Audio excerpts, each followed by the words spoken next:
The up-and-coming facelifted Jeep Renegade has been found again in winter testing wearing just light camo.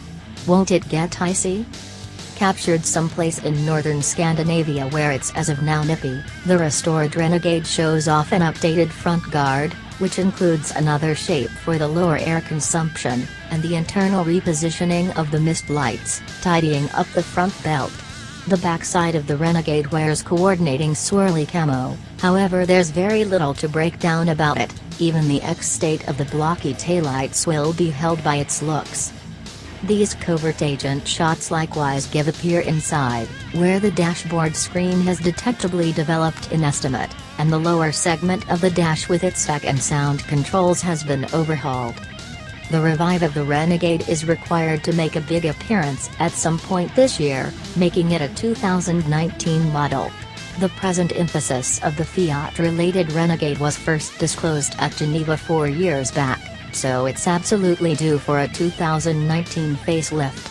No bits of gossip about powertrain changes have yet been heard. The up-and-coming facelifted Jeep Renegade has been found again in winter testing wearing just light camo. Won't it get icy?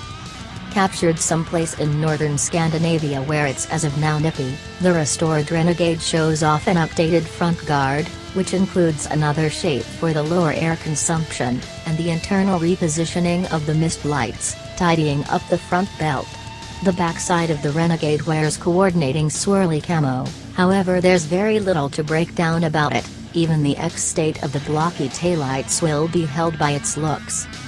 These covert agent shots likewise give appear inside, where the dashboard screen has detectably developed in estimate, and the lower segment of the dash with its spec and sound controls has been overhauled. The revive of the Renegade is required to make a big appearance at some point this year, making it a 2019 model. The present emphasis of the Fiat-related Renegade was first disclosed at Geneva 4 years back, so it's absolutely due for a 2019 facelift. No bits of gossip about powertrain changes have yet been heard.